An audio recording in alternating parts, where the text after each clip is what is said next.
하나님의 평화가 말씀을 듣는 우리 가운데 함께 하시기를 빕니다. 아멘. 지금은 주현절입니다.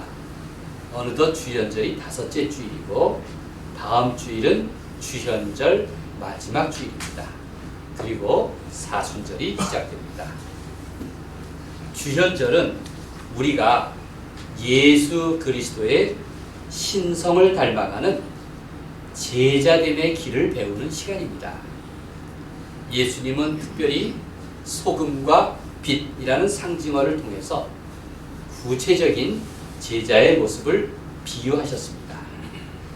오늘 설교 제목은 소금 항아리입니다. 소금 항아리는 제가 2002년도에 낸 설교집 제목입니다. 벌써 24년이나 되었군요. 독일에서 8년 반 동안 목회를 마치고 귀국할 때 제가 일었던 교회에서 아쉽다면서 정표로 설교집을 하나 만들고 가시라 그렇게 제안을 했습니다. 사실 엄두를 낼 만한 일은 못 되었는데 시간에 쫓겨서 얼렁뚱땅 손을 봐서 한국에서 출판했습니다.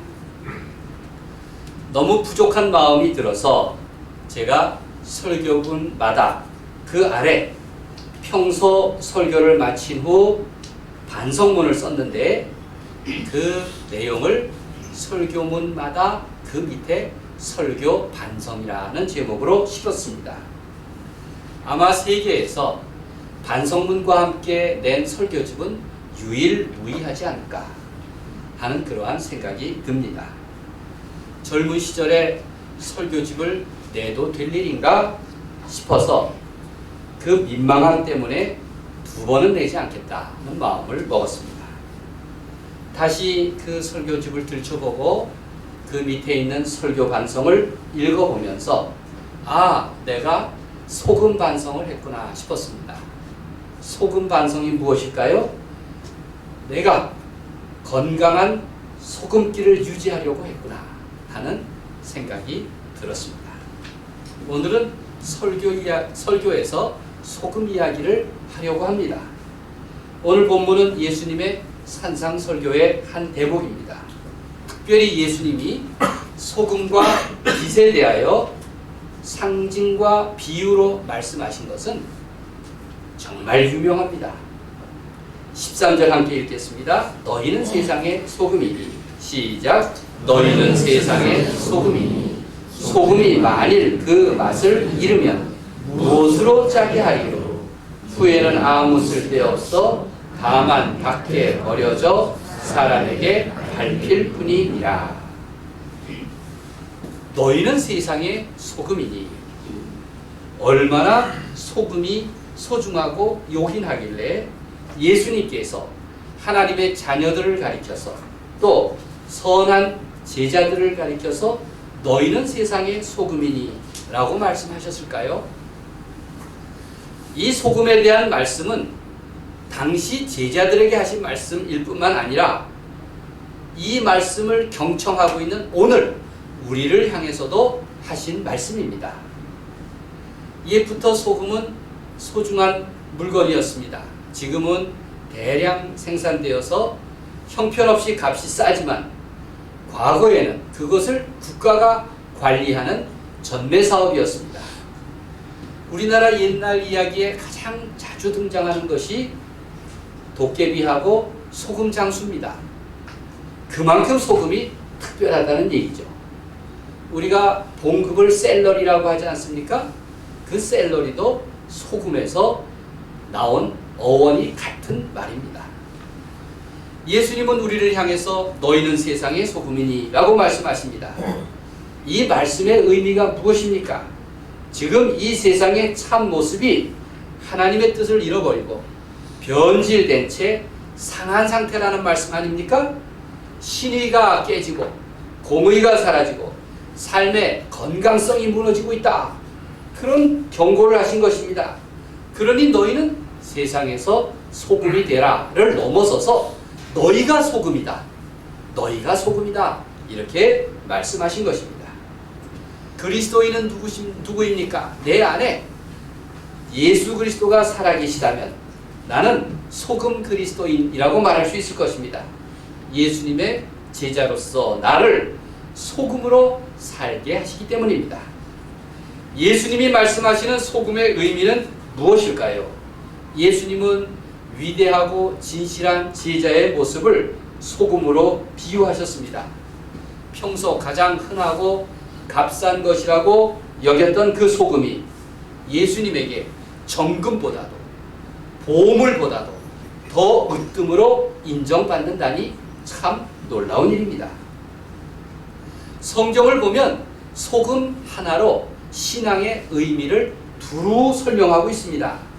성경에서 소개하는 소금은 그 쓰임새가 다양합니다. 우리가 늘 행하듯 음식의 맛을 내고 또 레위기에 보면은 하나님께 드리는 제물 가운데 특히 곡식 예물에는 소금을 뿌렸습니다. 출생한 아기를 정결하기 위해서 닦아주었고 심지어는 정복한 땅에 뿌렸습니다. 소금은 하나님의 영원한 언약, 사람들 사이의 화목함, 적절한 언어, 최후의 심판 등을 상징하고 있습니다. 제가 가진 십자가 중에 달력에도 소개한 바가 있습니다만 소금 십자가가 있습니다. 독일에 살 때 체코에 살던 후배가 저를 방문하면서 선물로 가져온 것입니다. 소금으로 십자가를 만들다니 참 경이로웠습니다. 소금은 되게 가루인데 이걸 어떻게 소금을 만들지 생각할 수 있죠. 그런데 그 소금은 광산에서 캐낸 소금으로 암석으로 만든 것이었습니다. 그 소금 십자가의 출처는 폴란드의 비엘리스카라고 하는 소금 광산이었습니다. 소금은 그 지역 주민들에게 가장 귀한 것이었습니다. 대대로 평생 그곳에서 일하면서 사람들은 먹고 살았습니다. 그러니까 그들에게 있어서 소금 광산은 금광과 다름없었습니다. 무려 1000m를 내려가서 소금 암석을 캤습니다. 제가 나중에는 한국에서 살 때 일부러 폴란드 비엘리스카 광산을 직접 찾아가 보았습니다. 1000m 지하를 내려가면서 소금 광산을 구경했습니다. 놀라운 것은 소금으로 십자가만 만든 것이 아닙니다. 그 지하에는 소금으로 아주 거대한 채플, 예배당을 짓기도 했습니다. 소금으로 지은 예배당 상상하시겠어요? 예배당 안에 예수님도 소금으로 빚었습니다. 온갖 성 조각과 성물들이 다 소금이었습니다. 그때 느낀 것은 소금이 참 거룩한 것이구나. 거룩한 것이라는 사실을 알게 되었습니다. 저에게 이 소금 십자가를 선물한 사람은 바로 우리 색동 가족이 된 홍성원 형제입니다. 고맙습니다. 폴란드 사람들은 예수님의 말씀, 너희는 세상의 소금이니 너희는 세상의 소금이니를 금과 옥조로 삼았습니다. 그들은 소금을 통해서 하나님과의 관계를 이해했습니다. 예수님께서 하신 말씀을 얼마나 깊이 새겼을까요? 성경에는 소금에 대한 여러 가지 상징적인 교훈이 등장합니다. 아마 예수님의 소금에 대한 가르침은 이 모든 성경의 소금 교훈과 관련되어 있습니다. 구약에는 먼저 소금 언약이라는 말이 있습니다. 소금 언약. 황금 언약이라는 말은 감이 잡히는데 소금 언약이라니 조금 이해가 필요할 것입니다. 민수기 18장 19절의 말씀입니다. 여호와께서 거제로 드리는 모든 성물은 내가 영구한 몫의 음식으로 너와 네 자녀에게 주노니 이는 여호와 앞에 너와 네 후손에게 영원한 소금 언약이니라. 하나님께서 제사장의 몫을 음식으로 주실 때에 그것을 높이 들어서 거제로 제물을 바치라. 그렇게 명령하시면서 너와 네 후손에게 영원한 소금 언약이 이것이다. 이렇게 말씀하신 것입니다. 소금 언약이 뭡니까? 하나님의 약속을 상징합니다. 변치 않는다는 것입니다. 그래서 서양의 속담에는 소금이 쉴까라는 말도 있습니다. 변할 리가 없다는 뜻입니다. 이렇듯 소금 언약은 영원히 변치 않는 하나님의 약속을 의미합니다. 다른 것으로 대체할 수도 없고 되물릴 수도 없습니다. 하나님께 속한 것이기 때문입니다.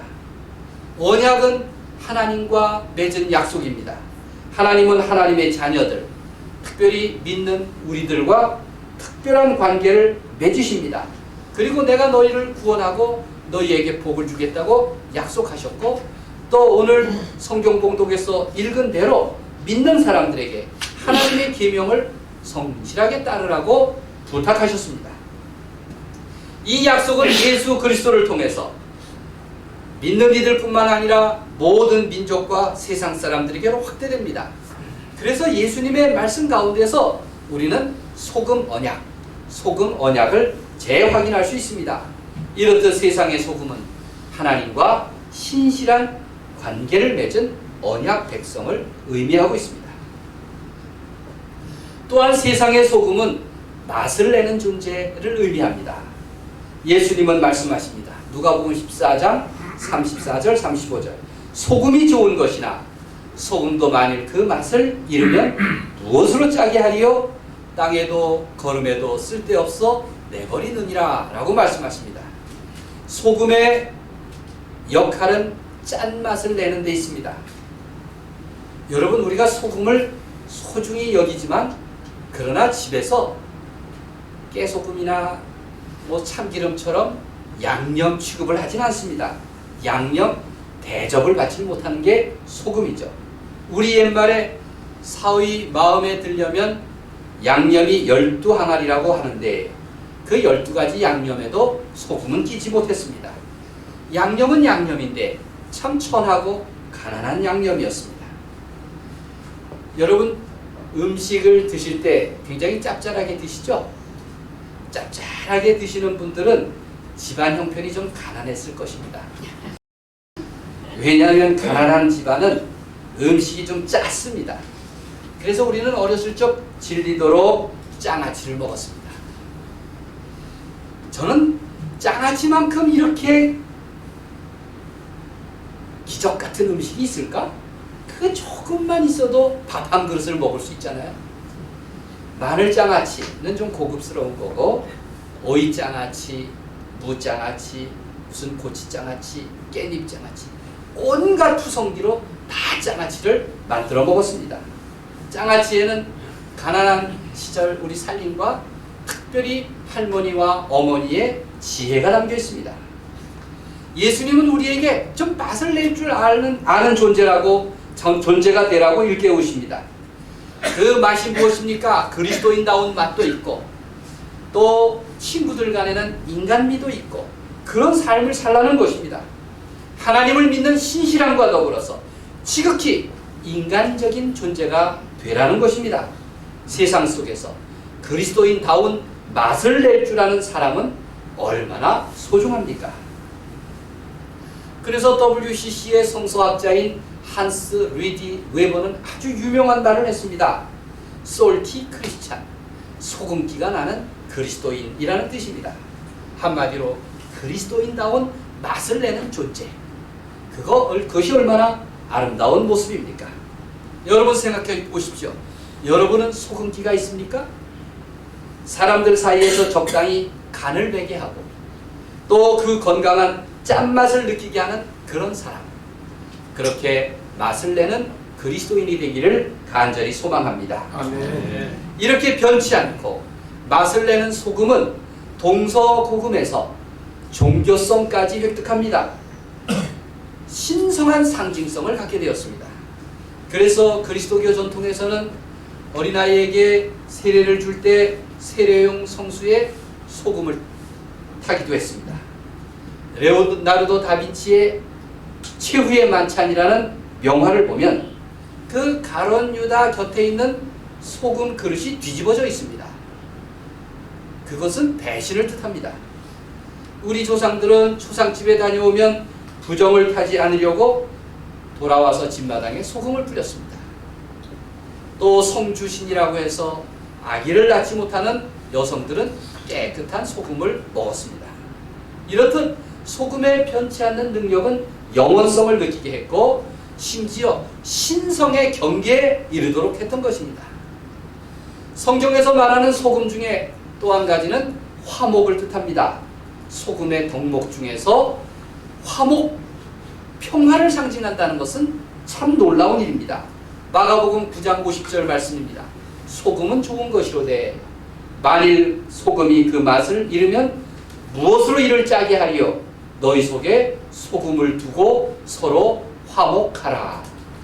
소금을 두고 서로 화목하라. 그리스 사람들이나 팔레스타인 사람들, 아랍 사람들의 경우는 소금을 함께 나누어 먹는 일은 변하지 않는 우정을 뜻합니다. 변하지 않는 우정. 제가 독일에 처음 살러 갔을 때 저희 집 2층에 있는 슈타인비테라고 하는 목사님이 이사 온 것을 환영한다면서 검은 빵 한 덩어리하고 소금 한 통을 가져왔습니다. 그러면서 이것을 주는 이유는 검은 빵은 러시아 사람들의 환대를 뜻하는 상징이고 소금은 성경에서 이웃과 화목하게 지내라고 하는 상징이다. 그래서 선물로 가져왔다. 참 그것이 지금까지도 기억에 선명합니다. 이렇게 사랑관계에서도 간을 맞추면서 조화롭게 화목하게 살라는 의미인 것입니다. 여러분 어느 가정이든 행복한 가정에는 항상 소금 맛을 내는 존재들이 있습니다. 사람 사이에는 그런 소금 역할을 하는 사람들이 있습니다. 그렇게 우정과 의리를 지키고 맛을 내고 화목을 도모하는 그런 사람이 바로 여러분이기를 간절히 바랍니다. 아멘. 교회도 마찬가지입니다. 행복한 교회는 그런 소금 맛을 내는 존재가 있습니다. 우리가 색동교회가 교회다우려면 이 세상 가운데서도 소금 맛을 내는 그런 교회가 되어야 합니다. 예수님은 이렇듯 생활 가까이에 있는 물건을 통해서도 우리에게 하나님과의 관계의 거룩함과 신실함을 일깨워주고 계십니다. 그러니 소금이 얼마나 귀한 교훈입니까? 요즘 제 친구들 중에는 우리나라에 대한 자부심이 넘치는 친구들이 많이 생겼습니다. 스스로 내가 왜 이렇게 국뽕에 빠졌는지 몰라 이렇게 말합니다. 뿜뿜합니다. 우리 60대 중반 세대는 사실 젊은 시절부터 우리나라에 대한 자부심이 별로 없었습니다. 86년 아시안게임, 88년 올림픽이 열린다고 해도 우리는 기뻐하지 않았습니다. 하나도 자부심을 느끼지는 못했습니다. 그 이후로도 온갖 부끄러움을 많이 겪었습니다. 그런데 요즘은 다릅니다. 저는 그 자부심 가운데 하나가 우리나라 사람들처럼 참 아름다운 맛을 내는 민족이 또 어디 있을까? 이런 생각이 듭니다. 자화자찬이 아닙니다. 손맛과 입맛의 솜씨와 슬기는 세계적입니다. 특히 우리나라 사람들이 잘 다스리는 맛이 있는데 그게 짠맛입니다. 짠맛. 우리나라 사람들은 소금으로 맛을 낼 줄 압니다. 겨울철에 먹는 물김치 보십시오.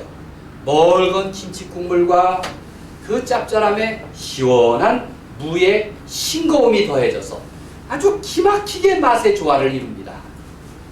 물김치 요즘은 안 들어서 잘 모르시죠? 네? 동치미, 물김치. 다른 말 아닌가요? 같은 말이죠. 네.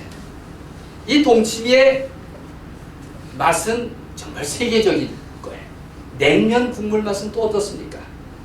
우리는 짭짤하고 뜨거운 국물을 마실 때 시원하다 그러지 않아요?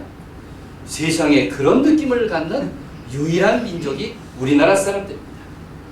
얼마 전까지만 해도 해외에 살고 있는 우리 동포들은 한국을 방문하고 돌아갈 때 을에 바리바리 챙겨가는 것이 있었는데 그게 김이고 젓갈이고 멸치였습니다.